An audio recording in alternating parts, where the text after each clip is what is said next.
दिमाग बना के सुनो। दावा की साथ ना कह सके तो मनी, लेकिन पूर्ण विश्वास बाकी जरूर पसंद करो। एक बहादुर की गाथा है, वो बहादुर कौन सा है? और मास्टर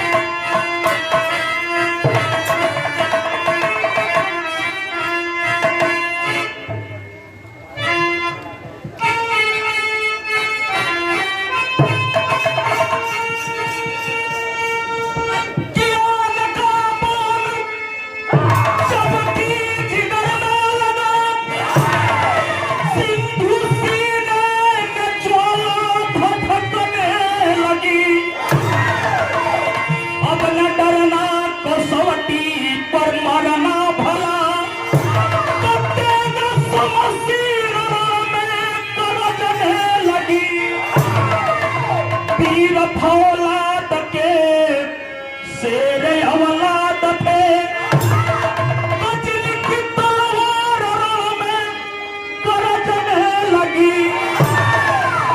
नाहर पोह के लोहा से डरते नहीं, जंग में भाग लहू की बहने लगी।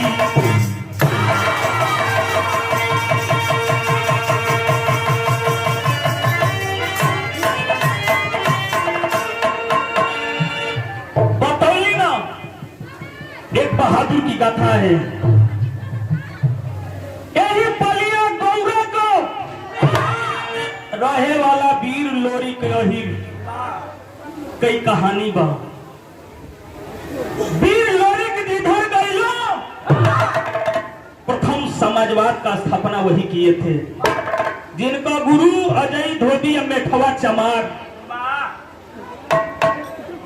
यही जैसे बिरहा को शुरुआत मास्टर तनी एक लाइन कव्वाली का नमूना कैसे?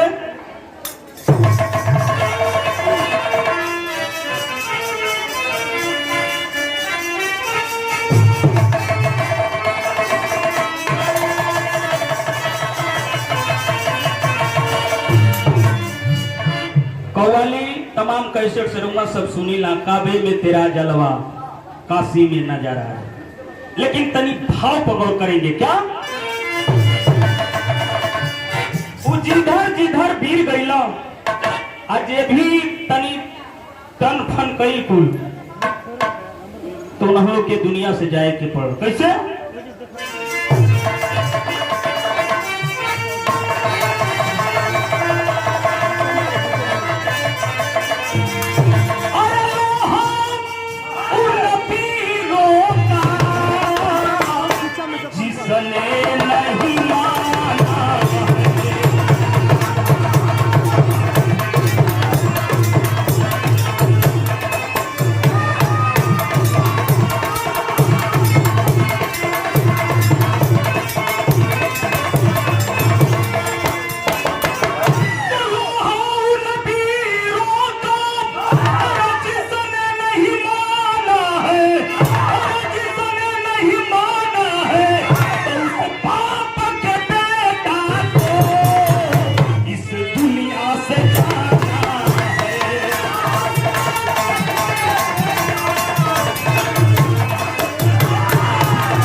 अजय भी तनी छटपटाई तो उनके अपन जाने गवावे के पड़ल। 101 रुपया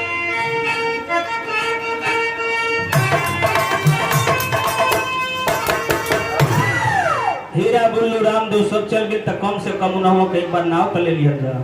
तनी बुल्लू गुरु वाला लगाओ।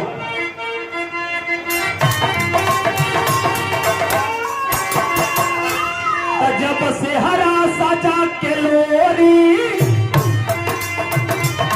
मजरी से प्यार जाए, वो फांसे गोरी अंदर वाला सोचे पटाए। मजरी का टोला लेकर जब पल के चले विजेता, तब सिंहासन पर बैठा कि मौला जितना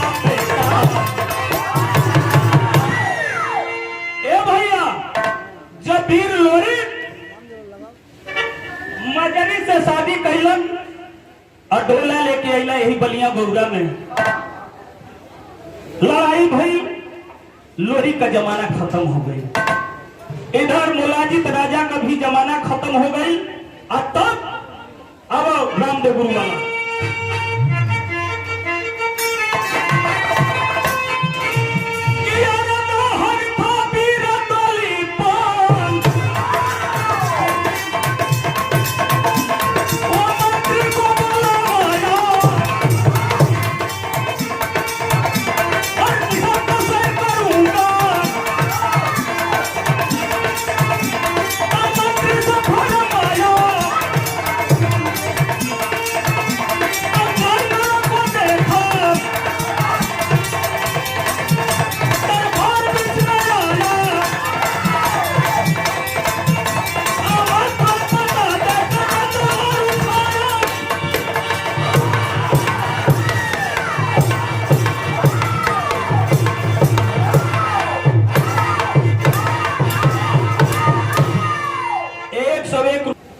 लड़ाई करके गौरा में मजरी के लेके चली लम।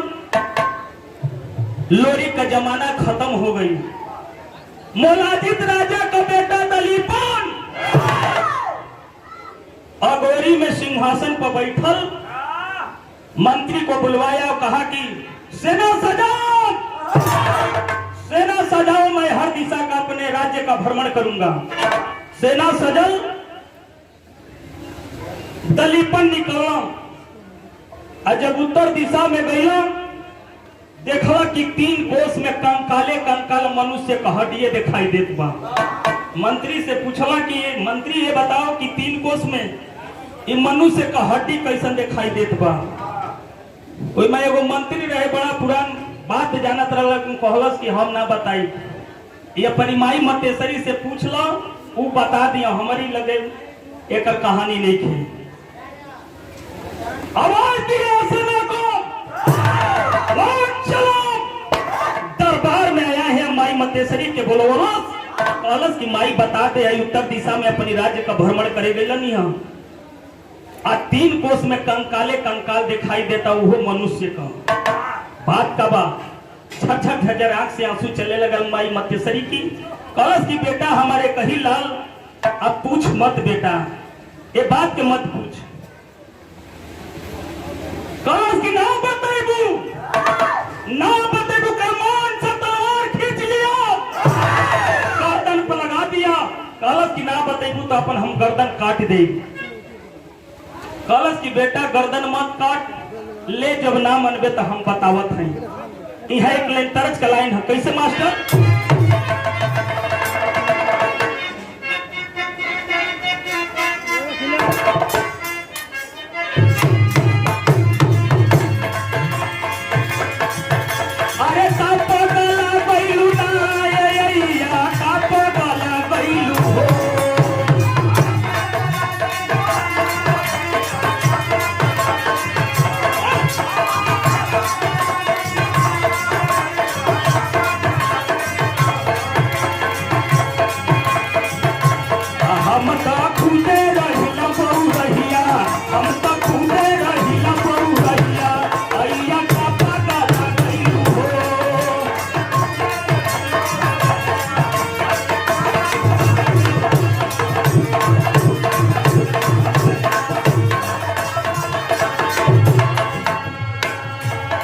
मतेसरी माई अपनी लड़का दलीपन के बतावत हुआ,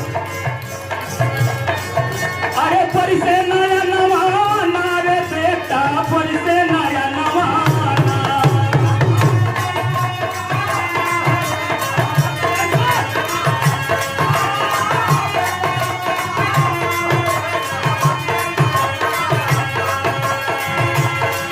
ऐसे खड़ी रूपी तर बयानवा, ऐसे खड़ी रूपी तर बयानवा, बेटा परिसे नया नवाना।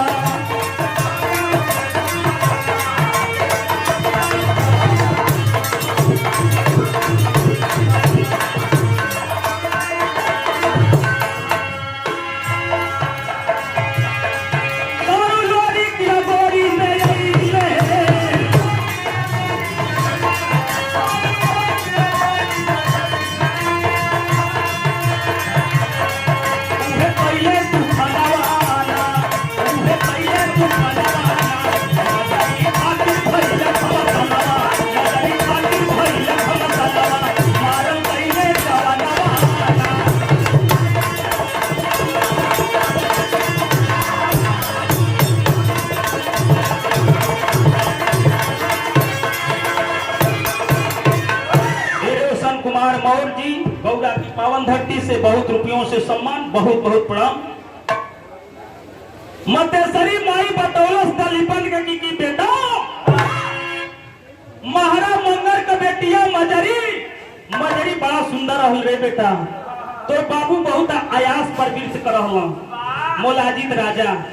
आज जब मजरी के देखलो तो करी गोड़ में जाके धागा बांधे कि जब जवान हुई तो हम एकरा से शादी करके रख ले। ए परम श्रद्धे सम्मानित राम सर कहला कि जब सयान होते के हम शादी कर ली एकरा से। आ चोरी चोरी महारा मंगर यही पलिया गौरा में जाके वो लोरिका यही के तिलक चढ़ा दिया तोर बाबू। हमारी ओर से है ये 501 रुपया से सम्मान। जहां तक बिरहा है, बिरहा की आवाज है, वहां तक आप ढोलक बजाए हैं, जो कि पछिल्ला के बहुत बेजोड़ कलाकार हैं आप। बड़े भाई अमरनाथ जी वार्ड नंबर 27 से 501 रुपया का सम्मान जो आपके चैनल पर मैं गा रहा हूँ। वार्ड नंबर 27 से वार्ड नंबर 27 से जो जिला पंचायत सदस्य के आप भावी प्रत्याशी हैं अगले बार, बड़े बहुत बहुत प्रणाम।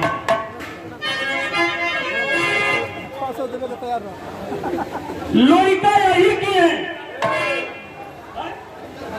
खोदा खोदी मत करे, जब उधर समय लगी दू गवैया हो हम अपन तेजिए कैले हैं।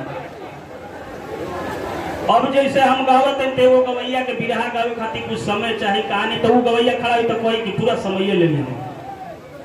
हम वही नहीं दिया यही के तिलक चढ़ा देना। लोरिका यही अगोरी में आके अब मजरी का शादी करके लेके डोला जिरहुन पर रोकवा ली हलस। जिरहुन पर लोरिका यही डोला रोक के कहलस मजरी से कि मजरी तनी वो अपने किला में मोलाजित राजा बैठल तनी घुघुटवा टार के अंगूठा बिरा दे, तनी जीभ बिरा दे। मजरी जब घुघुटा टार के जीभ मोलाजित राजा के बिरा दिया, अंगूठा दिखा दिया, तोरी बाप की तर में आग लग गई है बेटा। तो बाप सेना लेके लोरिका यही पर चढ़ गई लोग।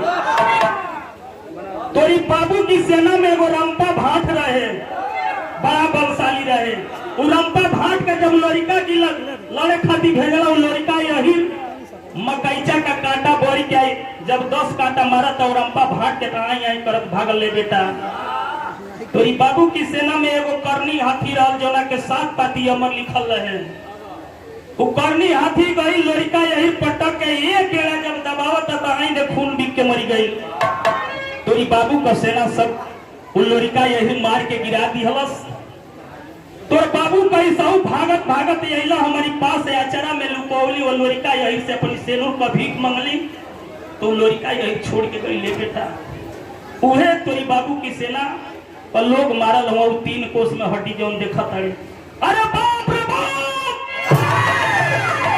दलीपना की तन में आग बरसे लगल, आंख लाल लाल हो गई। माई मतेसरी से वो बात कहते हैं, तर्ज लगल मास्टर।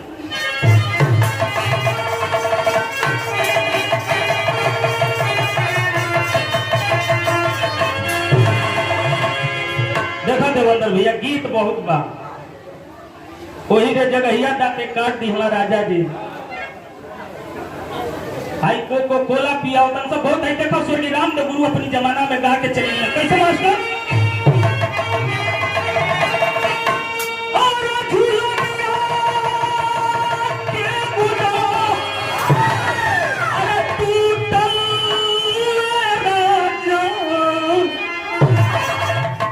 जवनिया में बढ़िया छूटल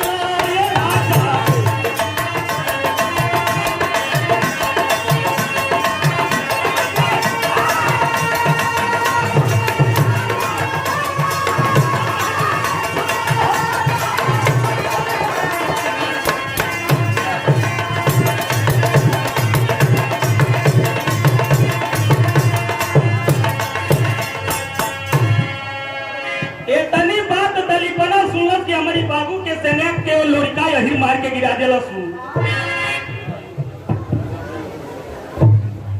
बताओ था कैसे।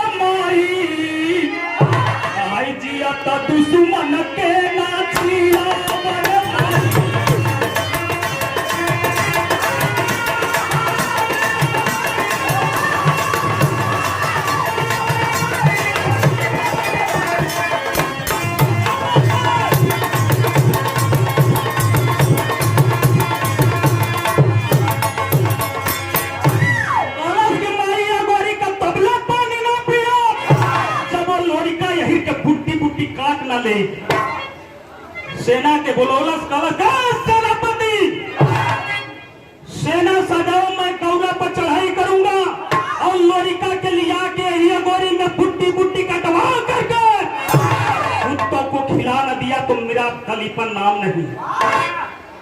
मंत्री सोलस कौलस का टंगरी कापे लगा, कौलस की साहब एगो बात कही, उतना दूर जाई गौरा वो बाप बलिया की एकदम आखिरी छोर में आ यही जा वो महाराज मंगर हम लोरी का ससुर और उनका सास रानी पटोरा यही जा गोरिया में बना जा।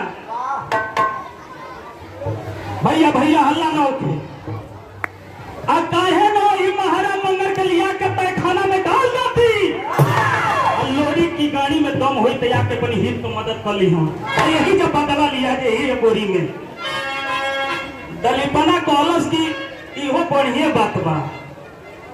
तो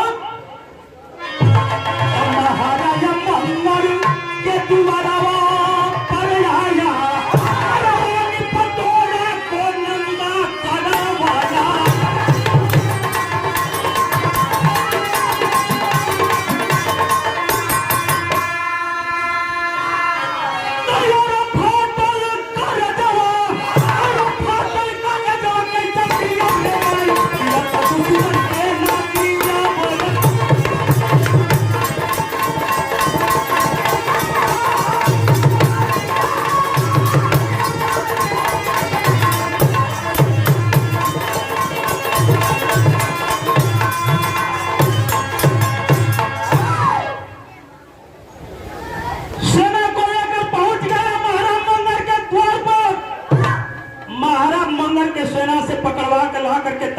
डलवा दिया एनी रानी पटोरा क्यों नहीं कि हाथों में नम करा करके और चारों तरफ से किलाबंदी करा दिया और अगोरी के लोगों को कह दिया कि जो भी दाना पानी दे देगा उसकी सजाए मौत होगी। सब कापत बा वो मजरी के एगो सखी रहे सोनिया, सोनिया कोई को चिट्ठी लिख के भेजलस वही अगोरी के जना पंडित जी रहा भिक्षा मांगत मांगत बड़ा दूर ले चल जा, चिट्ठी ले जा मजरी के दे दे, मजरी छिपा ले चिट्ठी के पचा ले क्यों से बतावे ना। एगो चिट्ठी आखिरी में लिखत दिया सोनिया बीर लोरी खाती, वो चिट्ठी में का लिखो सोनिया मास्टर यहाँ तर्ज कलाई है।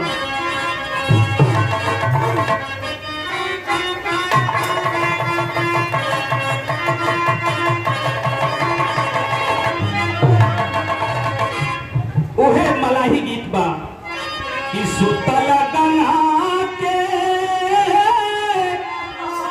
आई जगावेला मलहवा सुनाए गंगा जी, अरे सुनाए गंगा जी भैलन बड़का भीनु सहारा सुनाए गंगा जी।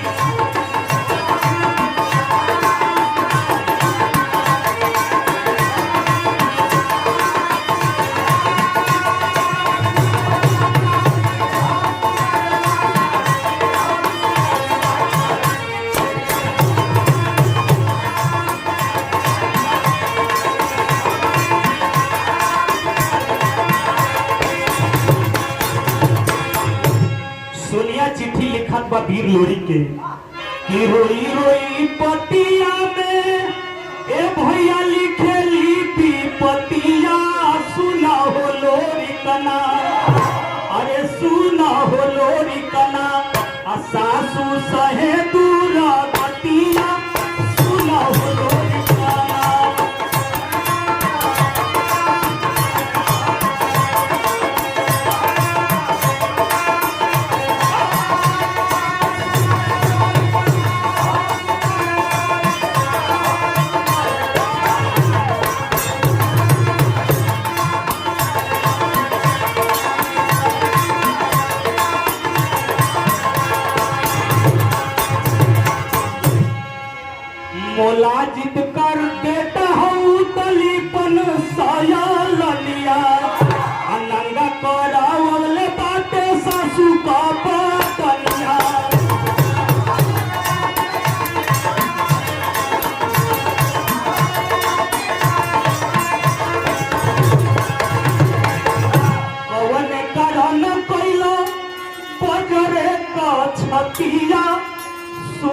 ये लोरी कना लिखत बानी अंतिम पतिया सुना हो लोरी कना। मजरी चिट्ठी लिख के और गौवा की बाबा के थमा दिया। उस बाबा एक चिट्ठी ले जाके दे दिया लोरी के। लोरी ते दुनिया के छोड़ के चल बसल। कई गो चिट्ठी अब होरी चनराजी देवाजी छोटवर बड़ा 17-18 वर्ष का लड़का हूँ। मजरी चुरा लेत बा चिट्ठी। यो चिट्ठी लेके बाबा जी पहुंचला। भोरिका वही बंगला में अपनी बैठल रहे। पंडित जी के देखल गया बाबा आवा तनी ननियौरा का हाल चाल बताओ। माई से खाली मिलेला तू चली जाला। हल हल हल बाबा कापे लगना। कहला कि मार मत दे नहीं तो आज जान निकल जाई। एक खानदान बड़ा खतरनाक है। चिट्ठी दे दी हमारे लोरी। अब भोरी के कहा कि यही मतवरी ननियौरा का हाल चल पाए के देख लियो। लड़का कॉलेज की तलिए के पढ़ के हमके बताओ। बाबा कहा कि करिया अच्छा भैंस बराबर। कॉलेज तब रास्ता ना पाच कुछ मिलबो ना करी। लड़का चिट्ठी लिखलस कॉलेज की चला हमार भाई देवाजी पढ़ले ह बोहा में गाय चरावत है चल के वही से पढ़वाई। लेके चिट्ठी बोहा में पहुंचल बा जहाँ चनराजी तब देवाजी गाय चरावत से कहां से किया है। भोरिका कलश की तनी है बाबू चिट्ठी पढ़ता। आ चिट्ठी पढ़ता जब देवाजी झझर झझर आंख से आंसू चले लगा। का पढ़त बा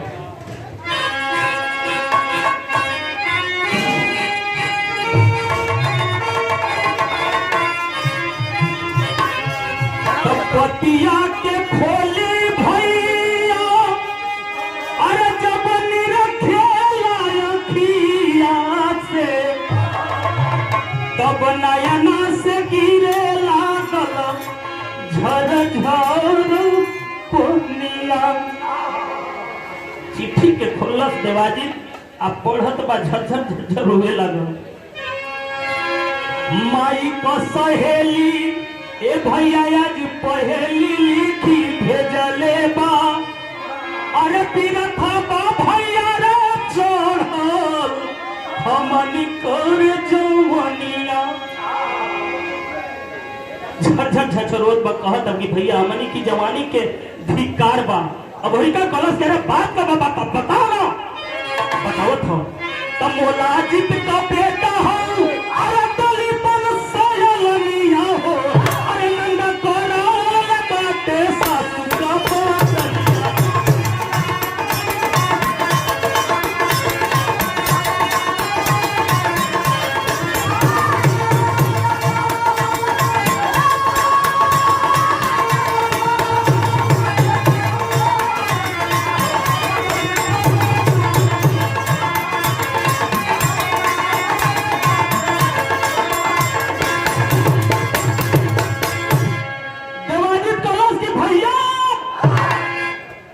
खानदान के धिक्कार बा हमारी जवानी के धिक्कार बा। मोलाजिब का बेटा हो दलीपना नानी के नंगा करवा बा। बड़ा दिन से दाना पानी नानी नहीं खे बोले वैसे ही बा। नाना के तय खाना में डलवले बा। चनराजी छटका था कि हम जाए भुजा फड़फड़ाए लगल ओकर। देवाजी कहता कि हम जाइबो के मारब। अब होरी कलश की ना पहले खानदानी गुरु जाई धोबी के बुलाओ और जेके कहिया उहे जाई। अजय धोबी आइला जब बात सुनला कहला कि सुनो लेट मत करा जा। अपनी माई मजरी के एगो टोला सजा लो। एगो अनुपी का टोला सजा लो। मामा नानू के ले लो। आज तो हम लोग 3 जना हो जा। अपन घोड़ा घोड़ी लेके सीधा पिसाना लेट मत करा जा। चढ़ी जा ओ अगोरी पर। तो मजरी का डोला सजल अनुपी का मामा नानू तीनों ही जवान वीर बहादुर के बलिया का लाल। कैसे चलना कभी जी हतन लिखत हो कैसे।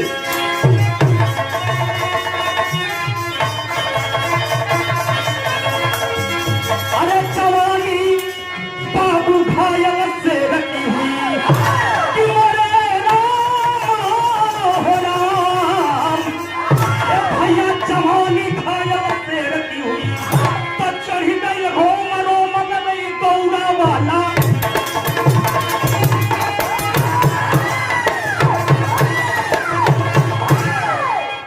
रोम रोम में गौरा वाला पानी जवानी घायल शेर की हुई।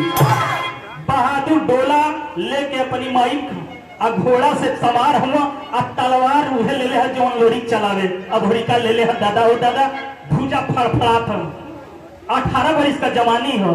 कैसे कवि जी लिखत हो मास्टर?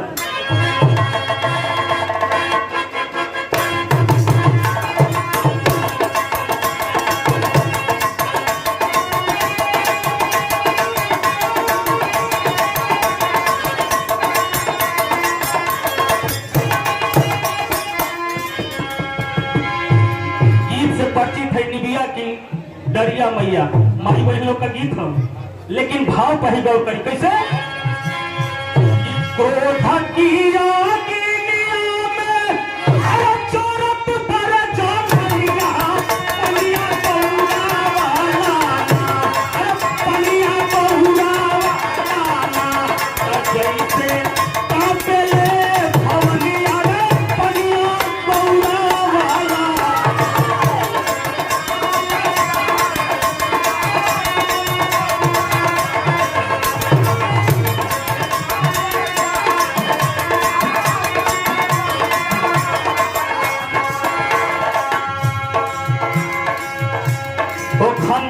आगे पूरा दुनिया का पर लोरी के जल्दी गैया केहू जोड़ ना मिलो। अनुपिया मजरी के साथ सोलली भवनिया रे पनिया बहुरा वाला ना, पनिया बहुरा वाला ना, कैसे पतिया भिवनिया रे पनिया बहुरा वाला।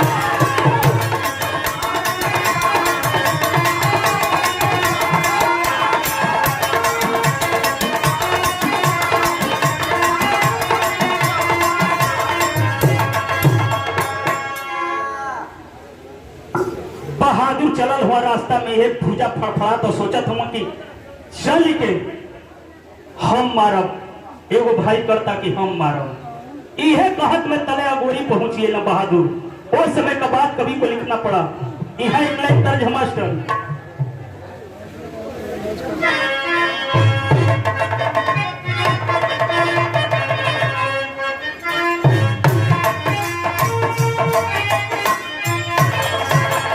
जब बहादुर अगोरी आ गई अपनी नाना की घरे, चारों तरफ से किलाबंदी है। अघोरी कॉलेज की ताला कैसे खुली? चंद्रजीता बहुत चलहाक रहा। कॉलेज की एक चाबी थोड़े मंगावे के पड़ी। एक फाल पीछे आटला से मरला पथुरा से क्या के चौपट बाजू लेके उलट गई। अघोरी का रोकलस कॉलेज के अंदर क्यों ना जाई? नानी नंगा हो, माई जाई पहले मजरी, मौसी जाई अनुपी। जब साड़ी वाड़ी नानी के पहना ले तब हमनी का चलल जाई। अंदर मजरी अनुपी गई, साड़ी पहनौली। बहादुर जब पहुंचल अपनी नानी का पैर छुआ। अब होरिका कहता कि माई नानी के तनी दाना पानी करावो, तले हमनी का एक गंगा जी की ओर से घूम के आवत है जा नदी की ओर से, और तनी बढ़िया आज खाना बनावो। तब तीनों गोरी आइले इलावा की ओरी हो गईले। तीनों गोरी आइले इलावा की ओरी हो गईले। नाना के लिहाले छोड़ाया हो।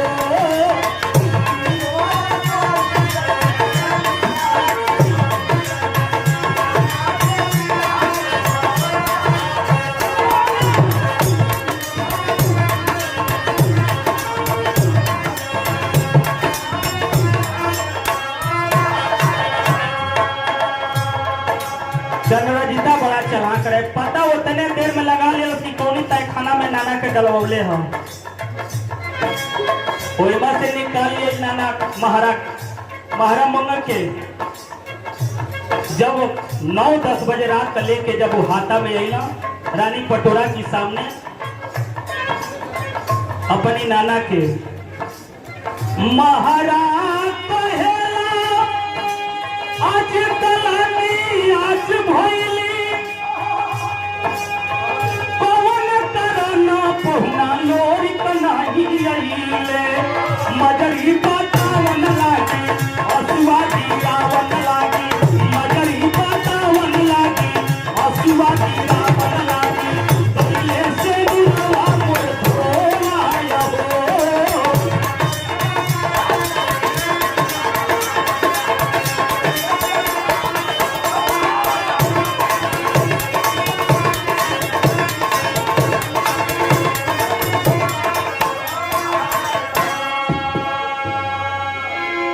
महारा कहला कि सब दिखाई देत बा।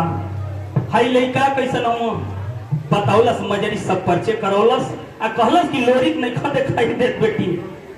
छरछर छरछर आंख से आंसू चले लगल मजरी की। कहलस कि काका ये दुनिया में ना हूं। अरे बाप रे बाप, महारा मंगर का करेजा फाटा था, छरछर छरछर रोवत बड़ा। कहल की बेटी अब कुछ बचबे ना करी। रो के एगो बात कहत हो महारा मंगर, नहीं लड़की का बानगी हम मास्टर।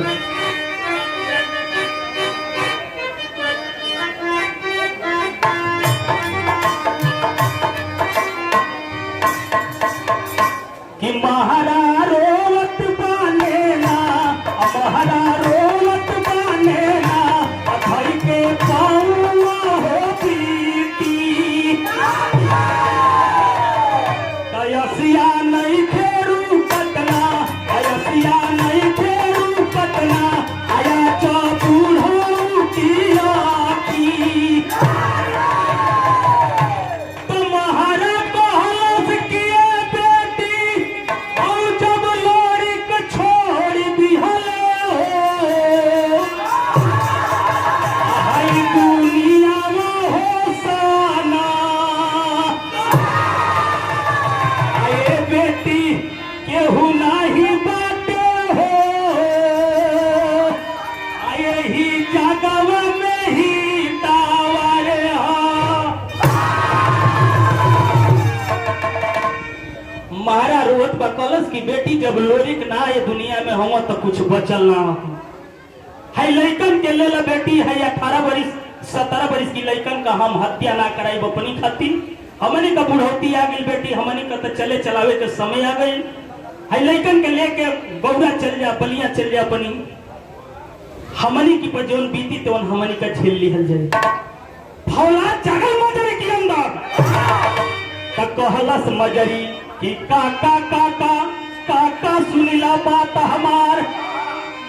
अरे 12 बरिस ले कुकुर जिए, 16 बरिस ले जिए सियार। तो कहलस मजरी किए काका हैया 18 बरिस वाले हो।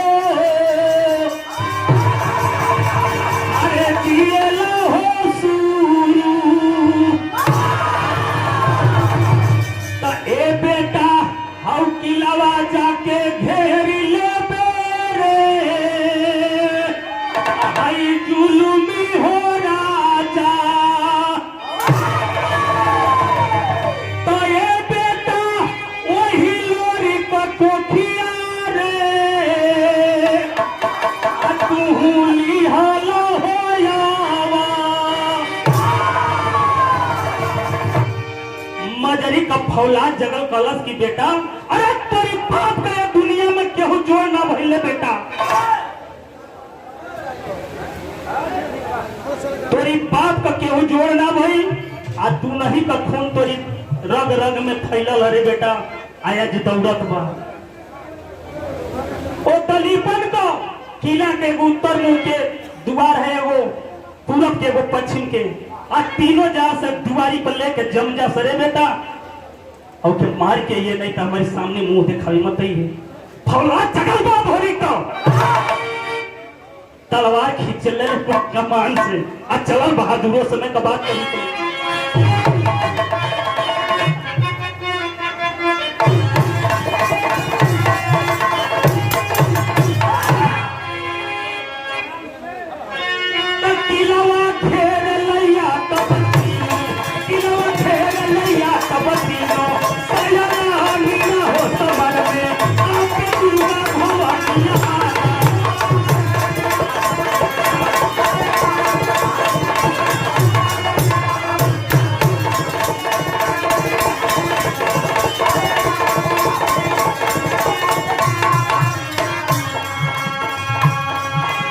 जब बहादुर तलवार खींचले बा बिजली वाला, तब पानिया हिरन के बाजा बल।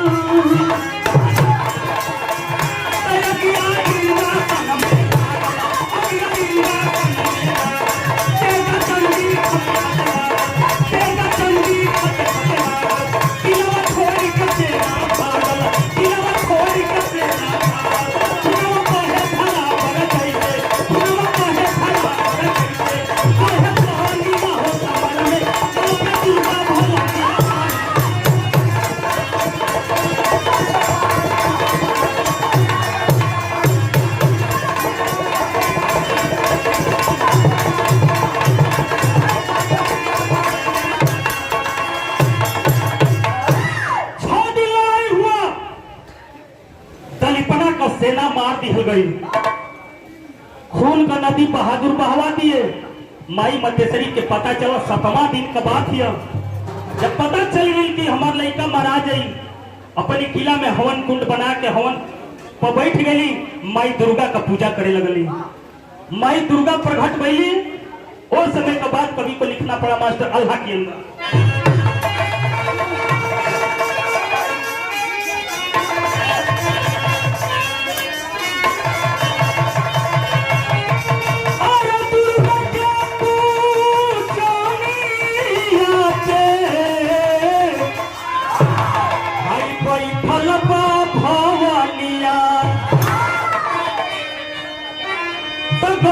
मोहालिया में दुर्गा प्रकटा,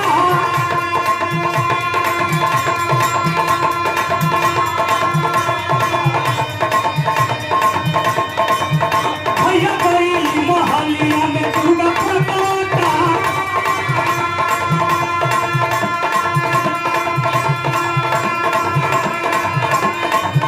अरे पहले मत तेरी माई के तो बड़ा बनावा,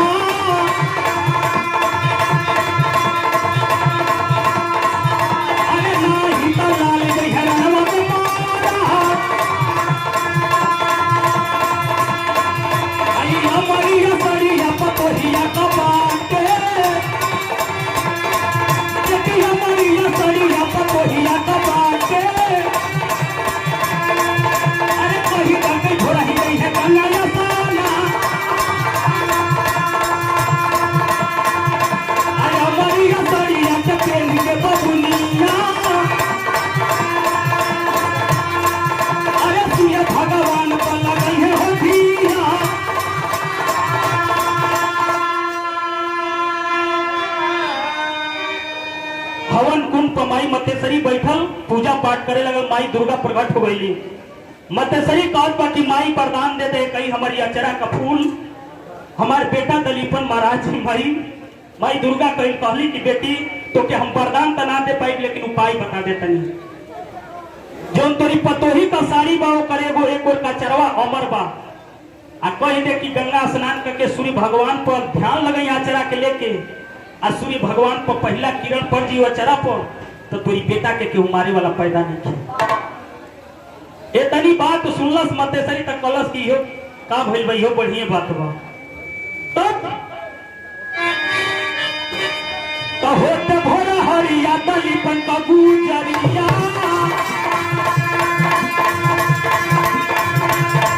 अरे होते भोरा हरिया दलीपन का गुजरिया,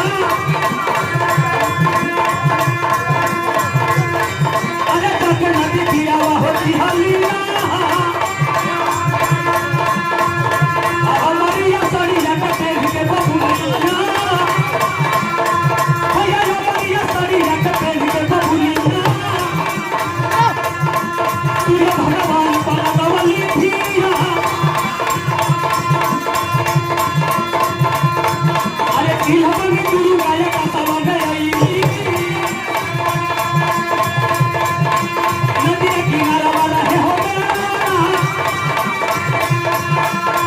अरे मरिया मरिया के फाड़ के अचारवा, देखो नदी तीरवा से गई पराय बोला।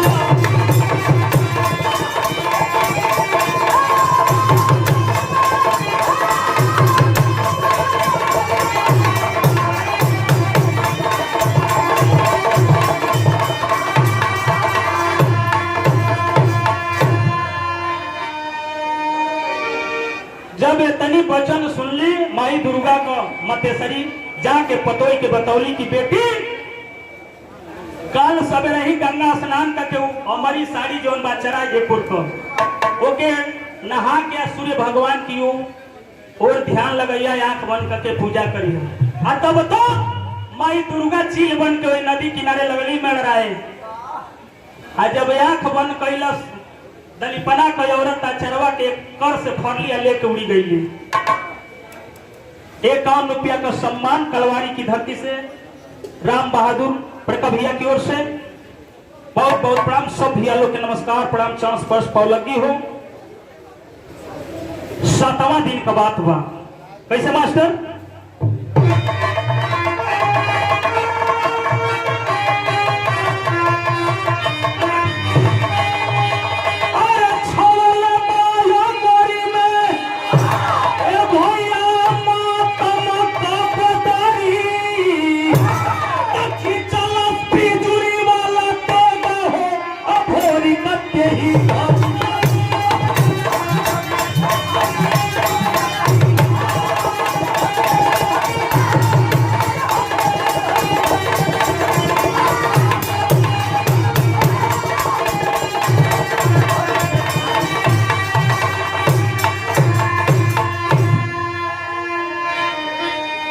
सातवां दिन का बात बा, मुंडा बाबा भोरही में जात रहा आ तबले चनरजिता देखलस गर्दनवे नहीं का भोरही में काट देला। सब होरिका कलस की बड़ा हत्या कर देले, ब्राह्मण के मार देले, बड़ा पाप पड़ी।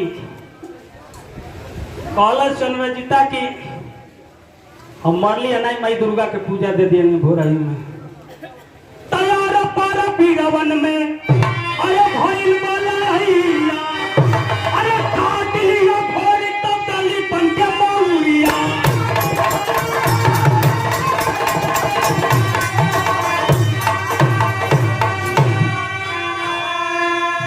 तो धन्य बड़ा लोरी का, धन्य तोरा माई मजरी, आ खींचल सब बिजुली वाला तेग हो, अभोरी कटे ही घरी। सातवां दिन पकड़लस दलीपना का मौरा, एक के हाथ में ऐंठ के चला दिलस बिजली वाला उतेगा, ताक से एकदम कट गई। और लड़ाई की मैदान में तब तक माई मतेसरी झरझर झरझर रोवत पहुंच गई अभोरी के पास। तयली मतेसरी कहावत तहिया लोरिया, अरे नैया हमार बेटा लागी कौने होरिया।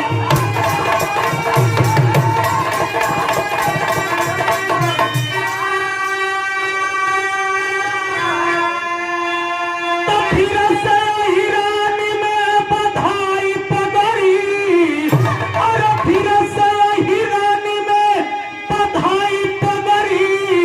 तो खिंचल से बिजुरी वाला तेगा हो, अघोरी कट।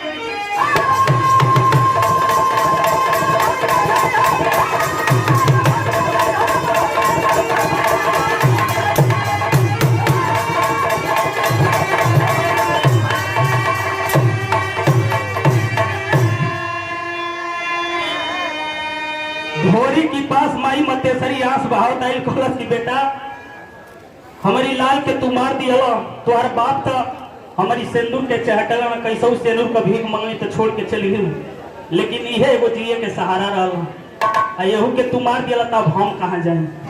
अब बेटा सुन, तोरी माई मजरी का हम बड़ बहिन है।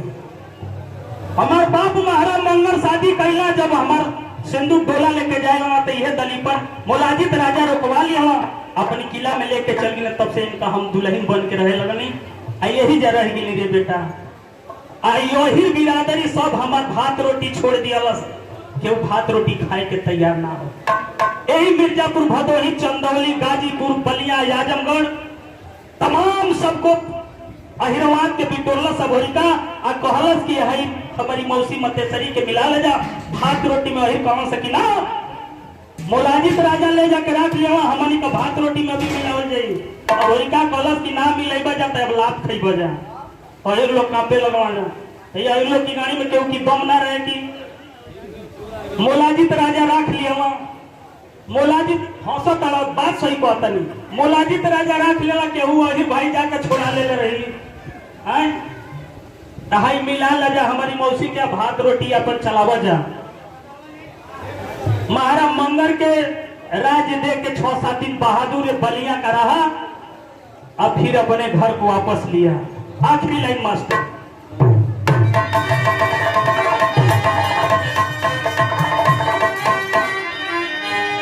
जय जखार स्वामी